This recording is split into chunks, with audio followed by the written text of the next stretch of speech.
Next നമ്മൾ പഠിക്കുന്നത് സ്ട്രിങ്സുമായി ബന്ധപ്പെട്ട കുറച്ച് മെത്തേഡ്സ് ആണ്. സോ നമുക്കറിയാം സ്ട്രിങ് നമ്മൾ ഉപയോഗിക്കുന്നത് ടെക്സ്റ്റുകൾ സ്റ്റോർ ചെയ്യാൻ വേണ്ടിയാണ്. എന്നാൽ ജാവ പ്രോഗ്രാമിനെ സംബന്ധിച്ചിടത്തോളം സ്ട്രിങ് എന്ന് പറയുന്നത് ഒരു ഒബ്ജക്റ്റ് ആണ്. സോ അതുകൊണ്ട് തന്നെ ഒബ്ജക്റ്റുമായി ബന്ധപ്പെട്ട് കുറച്ച് മെത്തേഡുകളും നമുക്ക് ഉപയോഗിക്കാൻ കഴിയും. സോ അതിൽ പ്രധാനപ്പെട്ട കുറച്ച് മെത്തേഡുകളാണ് നമ്മളിവിടെ പഠിക്കുന്നത്. ഒബ്ജക്റ്റ് എന്താണെന്നും മെത്തേഡ് എന്താണെന്നും നമ്മൾ വരുന്ന ട്യൂട്ടോറിയലുകളിൽ വളരെ വിശദമായി പഠിക്കുന്നതാണ്.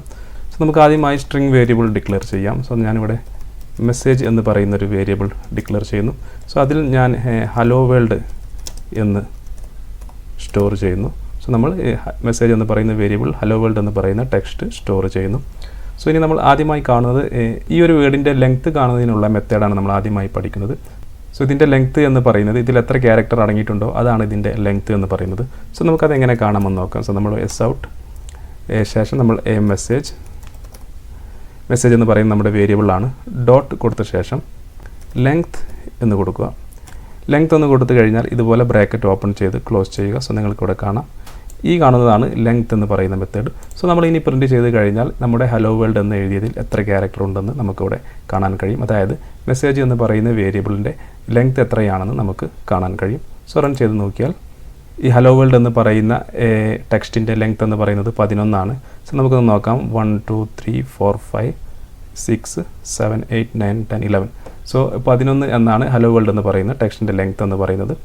അടുത്തൊരു മെത്തേഡ് എന്ന് പറയുന്നത് നമ്മൾ ലോവർ കേസിൽ നിന്നും അപ്പർ കേസ് ആക്കുന്നതിന് വേണ്ടിയാണ്. സോ ഞാനിവിടെ ഹലോ വേൾഡ് എന്ന് ലോവർ കേസിൽ എഴുതുന്നു, സ്മോൾ ലെറ്ററിൽ എഴുതുന്നു. ഇതിനെ നമുക്ക് ക്യാപിറ്റൽ ലെറ്ററിലോട്ട് മാറ്റുന്നതിന് അഥവാ അപ്പർ കേസിലോട്ട് മാറ്റുന്നതിന് message dot to upper case എന്ന് പറയുന്ന ഈ ഒരു മെത്തേഡ് ഉപയോഗിക്കാവുന്നതാണ്. To upper case. സോ ഇനി നമുക്ക് റൺ ചെയ്ത് കഴിഞ്ഞാൽ ഈ ഹലോ വേൾഡ് എന്ന് നമ്മൾ സ്മോൾ ലെറ്ററിൽ എഴുതിയതിനെ നമുക്ക് ക്യാപിറ്റൽ ലെറ്റർ ആയിട്ട് നമുക്ക് റിസൾട്ട് ലഭിക്കുന്നതായിരിക്കും. സോ നമുക്ക് റൺ ചെയ്ത് നോക്കാം. സോ നിങ്ങൾക്കിവിടെ കാണാം നമ്മുടെ റിസൾട്ട് ഹലോ വേൾഡ് എന്ന് ക്യാപിറ്റൽ ലെറ്ററിൽ നമുക്ക് റിസൾട്ടായി ലഭിച്ചു. ഇനി ഞാനിവിടെ ക്യാപിറ്റൽ ലെറ്ററിൽ എഴുതുന്നു ഹലോ വേൾഡ്. സോ നമുക്കിത് സ്മോൾ ലെറ്ററിലോട്ട് മാറ്റണം. സോ അതിനുവേണ്ടി നമ്മൾ ഉപയോഗിക്കുന്ന മെത്തേഡാണ് ടു ലോവർ കേസ് എന്ന് പറയുന്ന മെത്തേഡ്, ഈ മെത്തേഡ്. സോ ഇത് ഉപയോഗിച്ച് നമ്മൾ റൺ ചെയ്ത് കഴിഞ്ഞാൽ നമുക്ക് ഈ ഹലോ വേൾഡ് എന്ന് അപ്പർ കേസിൽ എഴുതിയതിനെ നമുക്ക് ലോവർ കേസിലോട്ട് മാറ്റുന്നതാണ്. സോ നമുക്ക് റൺ ചെയ്ത് നോക്കാം. റൺ ചെയ്താൽ നിങ്ങൾക്കിവിടെ കാണാം ഹലോ വേൾഡ് എന്ന് സ്മോൾ ലെറ്ററിൽ നമുക്കിവിടെ ലഭിച്ചു. നെക്സ്റ്റ് നമ്മൾ പഠിക്കുന്നത് കോൺകാറ്റ് എന്ന് പറയുന്ന ഒരു മെത്തേഡാണ്. കോൺകാറ്റ് എന്ന് പറയുന്ന മെത്തേഡ് നമ്മൾ ഉപയോഗിക്കുന്നത് രണ്ട് ടെക്സ്റ്റുകളെ തമ്മിൽ കൂട്ടി യോജിപ്പിക്കുന്നതിന് വേണ്ടിയാണ്. സോ നമ്മളിവിടെ രണ്ട് ടെക്സ്റ്റ് വേരിയബിൾ ഡിക്ലെയർ ചെയ്യുന്നു. ആദ്യത്തേത് എഫ് നെയിം, അതായത് ഫസ്റ്റ് നെയിം ഞാനിവിടെ ജോൺ എന്ന് കൊടുക്കുന്നു. അതുപോലെ മറ്റൊരു സ്ട്രിംഗ് വേരിയബിൾ കൂടി ഡിക്ലെയർ ചെയ്യുന്നു, സെക്കൻഡ് നെയിം, അതായത് എസ് നെയിം എന്ന വേരിയബിൾ നെയിം കൊടുക്കുന്നു. അതിൽ നമ്മൾ സ്മിത്ത് എന്ന് എഴുതുന്നു. ഇനി നമുക്ക് റിസൾട്ടായി ലഭിക്കേണ്ടത് ജോൺ സ്മിത്ത് എന്ന് പറയുന്ന ഒരുമിച്ചുള്ള ഈ രണ്ട് വേർഡും കൂടി ചേർന്നൊരു വേർഡാണ്. സോ നമുക്കതെങ്ങനെ കോൺകാറ്റ് മെത്തേഡ് ഉപയോഗിച്ച് ചെയ്യാമെന്ന് നോക്കാം. സോ ഞാനിവിടെ എസ് ഔട്ട് ആദ്യം ഞാൻ എഫ് നെയിം എന്ന് കൊടുക്കുന്നു. എഫ് നെയിം എന്ന് കൊടുക്കുന്നത് ആദ്യം നമ്മുടെ ജോൺ എന്ന് പ്രിൻറ്റ് ചെയ്യുന്നു. സോ അതിനോട് കൂടി നമ്മൾ ഏതാണ് കൂട്ടിച്ചേർക്കേണ്ടത്. സോ ഡോട്ട് കൊടുത്ത ശേഷം കോൺകാറ്റ് എന്ന് കൊടുക്കുന്നു.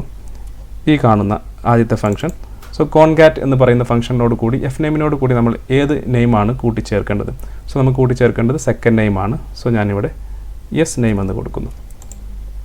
So F name first name dot കോൺകാറ്റ് method നമ്മൾ ഉപയോഗിക്കുന്നു. അതിനുള്ളിൽ കോൺകാറ്റ് മെത്തേഡിൻ്റെ ബ്രാക്കറ്റിനുള്ളിൽ നമ്മൾ ഈ ഫസ്റ്റ് നെയിമിനോട് കൂടി ഏത് വേർഡാണ് കൂട്ടിച്ചേർക്കേണ്ടത്. സോ നമുക്ക് സെക്കൻഡ് നെയിമാണ്. സെക്കൻഡ് നെയിമിൻ്റെ വേരിയബിൾ നെയിം കൊടുക്കുന്നു. സോ ഇനി നമുക്ക് റൺ ചെയ്ത് നോക്കാം. സോ നിങ്ങൾക്കിവിടെ കാണാം നമ്മുടെ റിസൾട്ട് ജോൺ സ്മിത്ത് എന്ന് ലഭിച്ചത്.